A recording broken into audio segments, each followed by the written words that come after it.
प्रिय विद्यार्थी मित्रांनो, या व्हिडिओमध्ये आपण कॉस्ट शीट अँड टेंडर या युनिटवरील आपण उदाहरण क्रमांक 25 मी तुम्हाला ग्रुपवर जे काही उदाहरण पाठवतो आहे त्याला अनुक्रमांक दिलेले आहेत आणि ते अनुक्रमांकानुसारच जो काही मी व्हिडिओ बनवतो आहे त्या व्हिडिओमध्ये सुद्धा त्याचा अनुक्रमांक दिलेला आहे, जो अनुक्रमांक त्या प्रश्नाला दिलेला आहे. म्हणून गोंधळून द्यायची गरज नाही. आणि जर तुम्हाला कन्फ्युजन वाटत असेल उदाहरण क्रमांकासंदर्भात तर तुम्ही मला प्रत्यक्षात विचारा, कारण तुम्ही जोपर्यंत मला विचारणार नाही तोपर्यंत मी तुम्हाला सांगणार नाही. कारण मला कसं माहिती तुम्हाला कोणती अडचण आलेली आहे, म्हणून तुम्ही आपल्या अडचणी सांगा उदाहरणासंदर्भात किंवा प्रत्यक्ष समजलं किंवा नाही समजलं या संदर्भात. तर जे काही मी उदाहरण पाठवतो आहे PDF च्या स्वरूपात ग्रुपवर, त्याच पद्धतीने जो काही मी व्हिडिओ तयार करतो आहे तो यूट्यूबवर त्याच क्रमांकाने पाठवलेला आहे. म्हणून तुम्ही तो उदाहरण क्रमांक आणि व्हिडिओ क्रमांक म्हणजे व्हिडिओमध्ये जो प्रश्न क्रमांक घातलेला आहे त्याच्याकडे तुम्ही बारकाईने लक्ष द्या, तर तुमच्याला लवकर समजेल, तर तुम्हाला लवकर समजेल. तर आपण या व्हिडिओमध्ये उदाहरण क्रमांक 25 शिकूया. हा उदाहरण तसंच आहे जसं आपण उदाहरण क्रमांक 24 शिकलेले आहोत, सेम टू सेम, काही फरक नाही. आणि असेलही तरी तो आपण बघून घेऊया. तर मी उदाहरण तर ऑलरेडी तुम्हाला पाठवलो आहे, तरी पण मी उदाहरण एकदा वाचतो आहे तुमच्यासमोर आणि समजून सांगतो आहे. A manufacturer of Hondas friends that in 2008 it cost him ₹61,60,000 म्हणजे 61,60,000 to manufacturer 2,000 Hondas which they sold at ₹40,000 each. म्हणजे मॅन्युफॅक्चरर तुम्हाला 2,000 होंडाज दिलेले आहेत, म्हणजेच कॉस्ट शीटवर जो काही तुम्हाला प्रोडक्शन युनिट्स दिलेले आहेत ते 2,000 दिलेले आहेत. Which they sold at ₹40,000 each. आणि जो काही तुम्हाला सेलिंगचा रेट दिलेला आहे तो अमाऊंटमध्ये दिलेला आहे 40,000 प्रति होंडाज. दी कास्ट वॉज मेडअप बाय, त्या संदर्भात तुम्हाला काय खर्च आहेत ते तुम्हाला खालीलप्रमाणे दिलेले आहेत. Material 20 lakh, direct wedges 30 lakh, factory overhead expenses 6 lakh, office overhead expenses 5,60,000 आणि प्रॉफिट तुम्हाला ऑलरेडी इथं दिलेला आहे. तो प्रॉफिट म्हणजे कॉस्ट शीट वर्ष दिलेला आहे 18,40,000. फॉर 2009 सेशन दी इस्टिमेट जी काय अदर इन्फॉर्मेशन दिलेली आहे ते बघा. The each होंडाज will required material to the each Hondas will require material to the value of ₹10,000 and wages are ₹15,000. म्हणजे तुम्हाला टेंडरवर जो काही मटेरियल आणि वेजेस दिलेला आहे तो अनुक्रमे 10,000 आणि 15,000 दिलेला आहे. Point number B, that the factory overhead expenses will bear the same relation to direct wages as in the previous year. म्हणजेच मागच्या वर्षीच्या आधारावर तुम्हाला फॅक्टरी ओव्हरहेड आणि डायरेक्ट वेजेस आणि ऑफिस ओव्हरहेड तुम्हाला कॅल्क्युलेशन करायचं आहे. पॉईंट नंबर B मध्ये तुम्हाला कॅल्क्युलेशन करायचं आहे factory overhead expenses will bear the same relation to direct wages. म्हणजे याचं पर्सेंटेज कसं कॅल्क्युलेशन होईल बघा. फॅक्टरी ओव्हरहेड सुरुवातीला सांगतो आहे the percentage of factory overhead to direct wages. तुम्हाला उदाहरणातच फॉर्म्युला दिलेला आहे, तुम्हाला ते बरोबर समजून घ्यायचं आहे. Point number C, the percentage of office overhead expenses on factory cost. म्हणजेच पर्सेंटेज कॅल्क्युलेशन करत असताना सेम पद्धत आहे. The percentage office on cost to factory cost किंवा वर्क कॉस्ट. नंतर शेवटचा पॅराग्राफ दिलेला आहे. Prepare a statement showing the profit he should make per unit the price of the Hondas by ₹800. म्हणजे याच्यात सेलिंग प्राईस म्हणजेच जो काही सेलिंग दिलेला आहे, सेलिंग प्राईस दिलेला आहे त्याच्यात ₹400 तुम्हाला ₹800 तुम्हाला प्लस करायचे आहेत. जो पहिल्या पॅरामध्ये तुम्हाला 40,000 अमाऊंट दिलेली आहे सेल्सची, सेल्स 40,000 प्लस 800 म्हणजे असं एकूण 40,800 तुमचं टेंडरवर काय होणार आहे, सेल्स होणार आहे, सेलिंग प्राईस होणार आहे. तर मी तुम्हाला उदाहरणही सांगितलं आहे. याचं आपण कॅल्क्युलेशन करूया, व्यवस्थित करूया, कारण उदाहरण खूप सोपं आहे. ज्या पद्धतीने आपण उदाहरण 24 सॉल्युशन केलेले आहोत त्या पद्धतीने सॉल्व करायचं आहे, याच्यात काहीच वेगळं नाही आहे.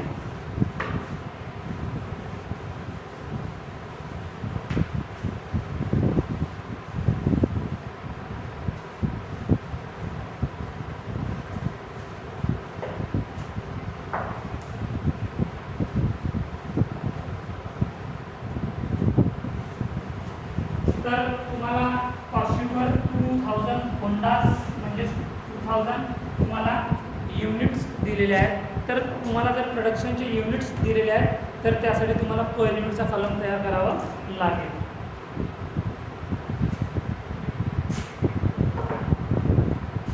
कॉस्टिंग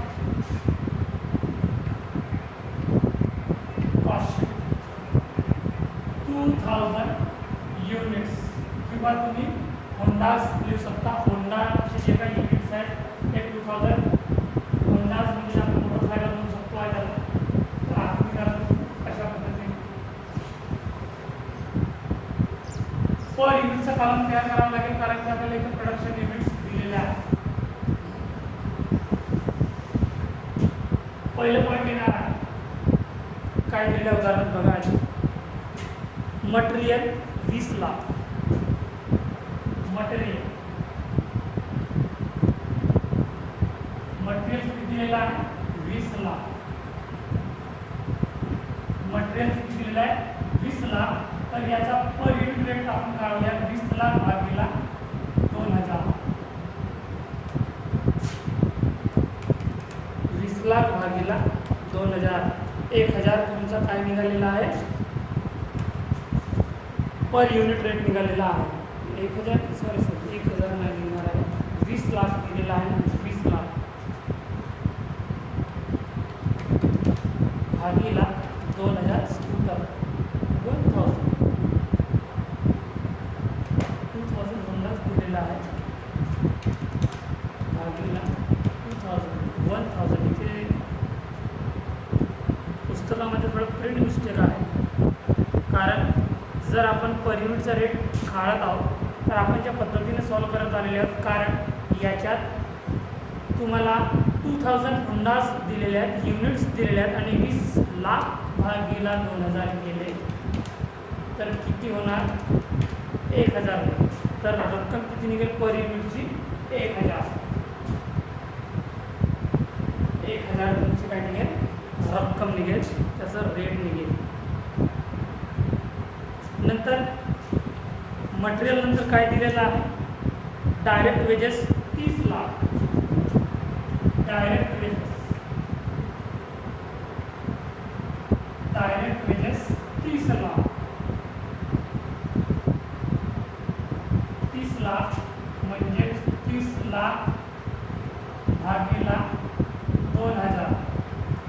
काही उदाहरणामध्ये स्क्रीन मिस्टेक राहतो आहे आणि ते काय मिस्टेक आहे ते तुम्हाला मी त्याच व्हिडिओमध्ये सांगतो आहे. म्हणून बारकाईने मी तुम्हाला वारंवार सांगतो आहे की माझे व्हिडिओ अवेलेबल आहेत यूट्यूबवर, ते तुम्ही नियमितपणे पाहत चला आणि ते लिहितसुद्धा चला.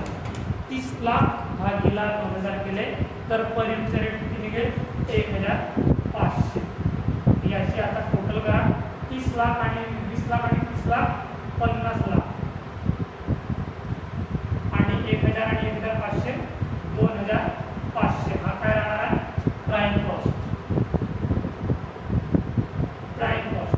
सॉरी आणखी काही दिलेलं आहे फॅक्टरी ओव्हरहेड नाही. आता हा काय राहणार आहे आपला प्राईम कॉस्ट. प्राईम कॉस्ट नंतर आपलं कोणतं पॉईंट कॅल्क्युलेशन होतं आहे फॅक्टरी ओव्हरहेड.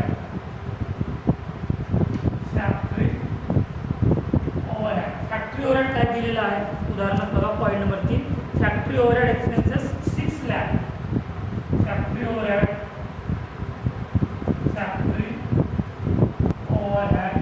6 लाख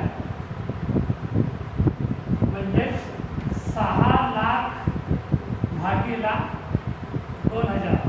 6 लाख भागिले 2000. तर पर युनिट किती निघेल 300 रुपये पर युनिट. याची बेरीज करा. 50 लाख आणि 6 लाख 56 लाख. आणि 2500 प्लस 300 2800. हा काय राहणार आहे तुमचा वर्क कॉस्ट किंवा फॅक्टरी कॉस्ट.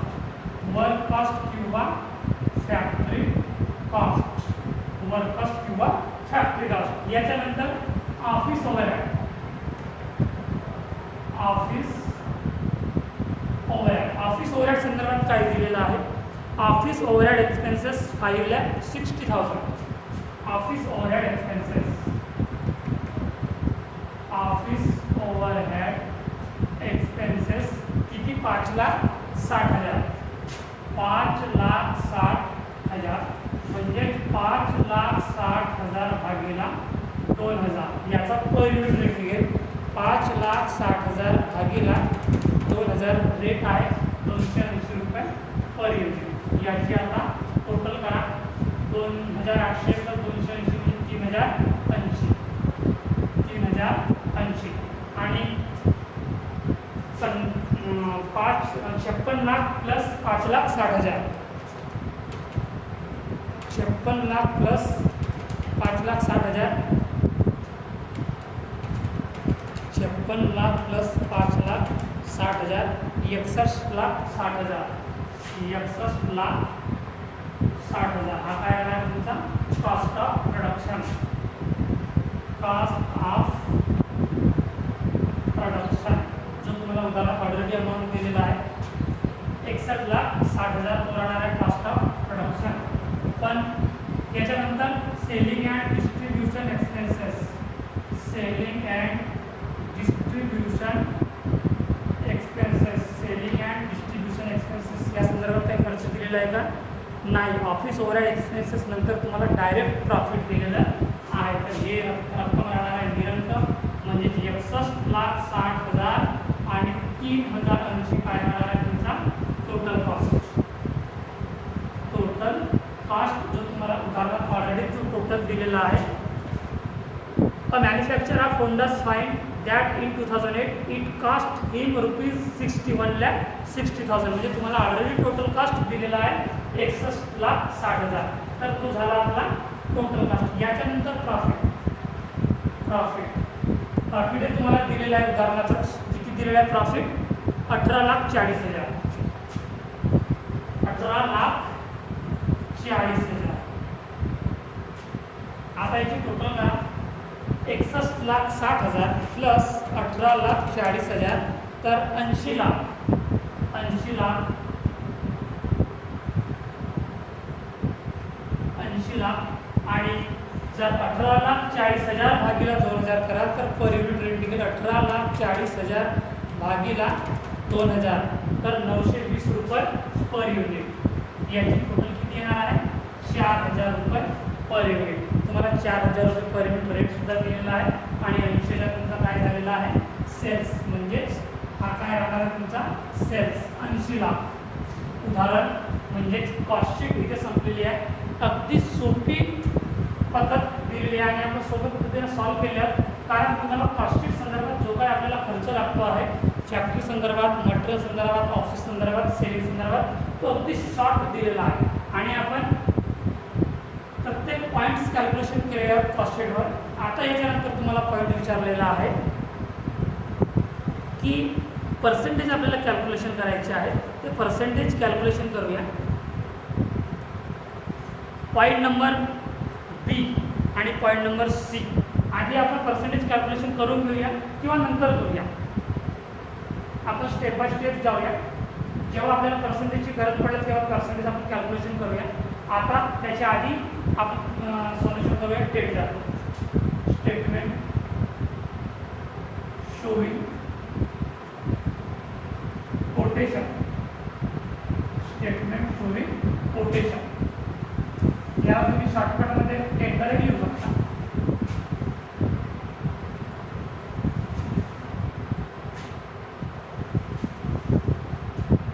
उदाहरणार्थ तुम्हाला दिलेला आहे for 2009 session he estimate point number first the each Hondas will required material. आपण पॉईंटनुसार कॅल्क्युलेशन करूया. पहिले पॉईंट मटेरियल तुम्हाला ऑलरेडी अदर इन्फॉर्मेशन दिलेलं आहे. मटेरियल किती दिलेलं आहे 10,000. आता याच्यात तुम्हाला एक्स्ट्रा कॉलम विचार करण्याची गरज नाही, कारण की तुम्हाला टेंडरवरचं युनिट्स दिलेले नाही आहे, तर एकच कॉलम तयार करा तरी चालेल.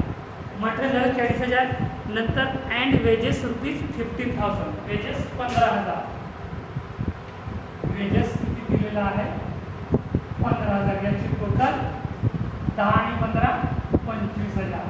हा काय राहणार तुमचा प्राईम कॉस्ट. प्राईम कॉस्ट समजलं. आता point number B. Point number B मध्ये बघा काय दिलेलं आहे. That the factory overhead expenses will bear the same relation to direct wages as in the previous year. म्हणजे तुम्हाला याच्यात पर्सेंटेज कॅल्क्युलेशन करायचे आहे. ते पर्सेंटेज कॅल्क्युलेशन करूया आपण. इथे बघूया ये point. The percentage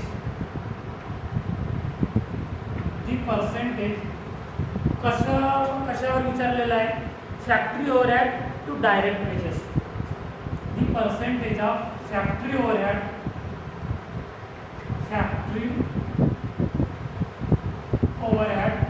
to direct wages. The percentage of factory overhead to direct wages. Factory overhead बघा. Factory overhead upon direct wedges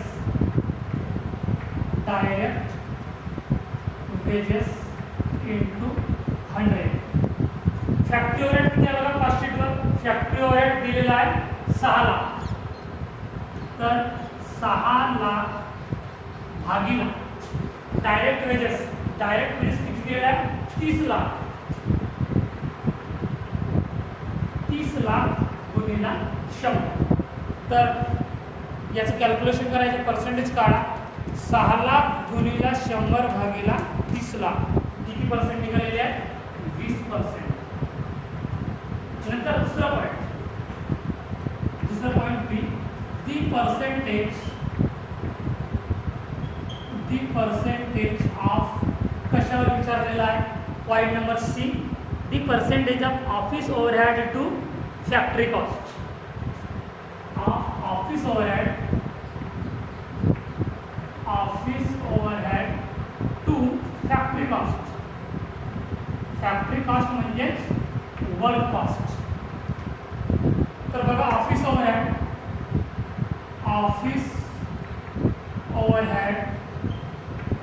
upon factory cost गुणिला 100. बघा ऑफिस ओव्हरहेड किती दिलेला आहे. ऑफिस ओव्हरहेड दिलेला आहे 5,60,000. 5,60,000 भागीला फॅक्टरी कॉस्ट किती दिलेला आहे. फॅक्टरी म्हणजे वर्क कॉस्ट 56 लाख गुणिला 100. 5,60,000 गुणिला 100 भागीला 56 लाख किती पर्सेंट निघालेला आहे 10%. समजलं कशा प्रकारे आपण पर्सेंटेज कॅल्क्युलेशन केलं. ज्या पद्धतीने ज्या मॅथडने आपण उदाहरण नंबर 24 मध्ये काढलेल्या त्या पद्धतीने सेम टू सेम मेथड तुम्हाला इथे उपयोगात आलेली दिसेल. कारण आपल्याला उदाहरण तसंच विचारलेलं आहे जसे आपण कॅल्क्युलेशन केलं. आणि तुम्हाला वारंवार सांगतो आहे आपल्याला आन्सर तेवढंच कॅल्क्युलेशन करायचं आहे जेवढं उदाहरणात विचारलेलं आहे.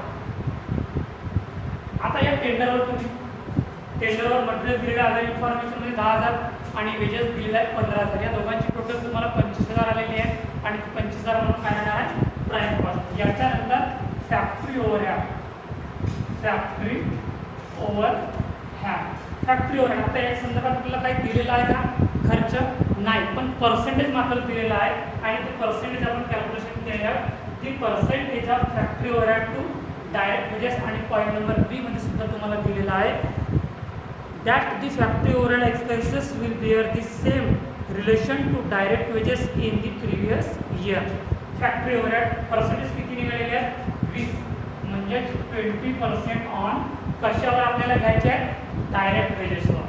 20% ऑन डायरेक्ट वेजेस. ठीक आहे. आता डायरेक्ट वेजेस म्हणजे टेंडरवरचा ऑलरेडी तुम्हाला वेजेस दिलेला आहे तो म्हणजे 15,000 म्हणजे 15,000 गुणिला 20% भागिला 100 किती होणार 3,000. 15,000 चे 20% किती होणार 3,000 आणि 3,000 कुठे जाणार आहे फायनल कॉलम. आता 25,000 आणि 3,000 याची टोटल करा तर 48,000 काय राहणार तुमचा फॅक्टरी कॉस्ट किंवा वर्क कॉस्ट. फॅक्टरी कॉस्ट म्हणजे वर्क कॉस्ट. याच्यानंतर कोणता पॉईंट येतो आपला office overhead. Office overhead. Office overhead संदर्भात काय केलेला पॉईंट नंबर सी उदाहरणामध्ये the percentage of office overhead expenses on factory cost will be the same as in the previous year. म्हणजे आपण ऑलरेडी फॅक्टरी ऑफिस ओव्हरहेड संदर्भात percentage काढलेले 10%. तर 10% on कशावर विचारलेलं आपल्याला फॅक्टरी कॉस्ट किंवा work cost. Factory cost. Factory cost किती दिलेला आहे 28,000 म्हणजे 28,000 गुणिला 10% भागिला 100. 28,000 चे 10% किती होणार 2,800. 2,800 फायनल कॉलम मध्ये आणि 28,000 प्लस 2,800 याची बेरीज करा. 28,000 प्लस 2,800 30,800. 30,800 हा काय राहणार आपला cost of production. Cost of production. Cost of production. Cost of production नंतर आपला पॉइंट येतो आहे सेलिंग अँड डिस्ट्रीब्युशन एक्सपेन्सेस.